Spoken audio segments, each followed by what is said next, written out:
पापांकुश एकादशी का वर्णन ब्रह्म वैवर्त पुराण में आता है।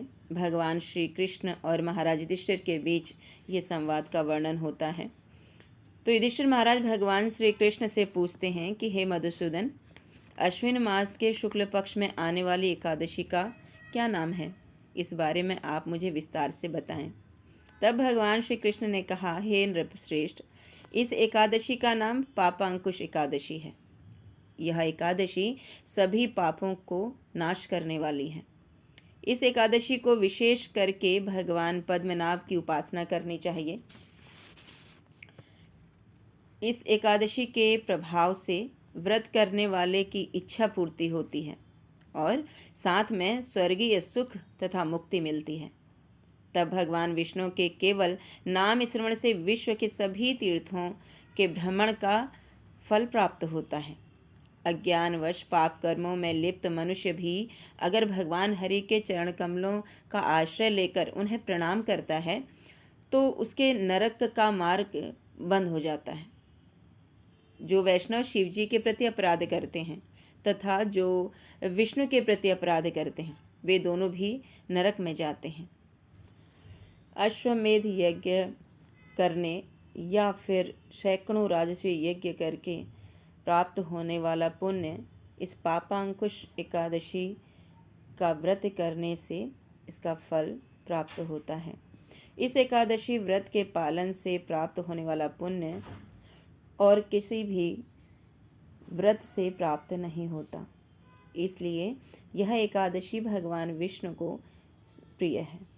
हे राजन, जब व्यक्ति एकादशी का व्रत नहीं करता तब से पाप पुरुष उसके शरीर में वास करता है। इस व्रत के पालन से व्यक्ति को स्वर्गीय सुख, संपत्ति, सुंदर स्त्री और धान्य प्राप्त होता है। जो इस एकादशी का पालन करके रात भर जागरण करता है और उसे निश्चित ही बैकुंठ की प्राप्ति होती है।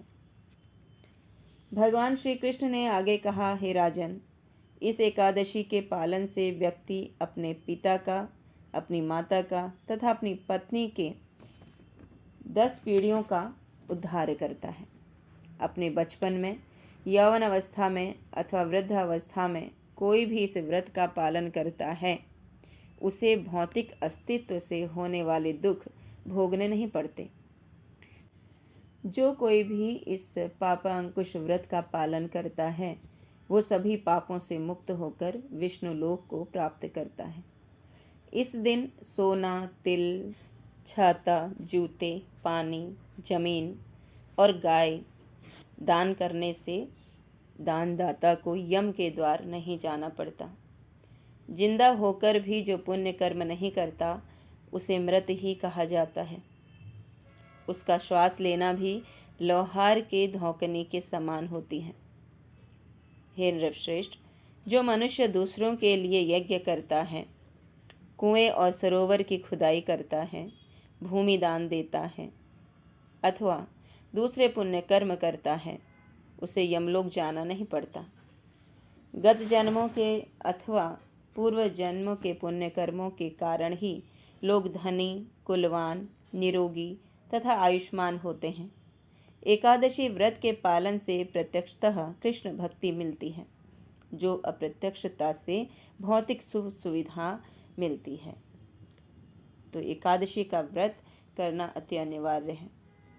एकादशी व्रत के दिन अधिक से अधिक हरि नाम का जप करें, शास्त्रों का अध्ययन करें, श्रवण करें, कथा करें, कीर्तन करें और श्रवण करें। ये सब करने से हम इस भौतिक संसार से मुक्त हो जाएंगे।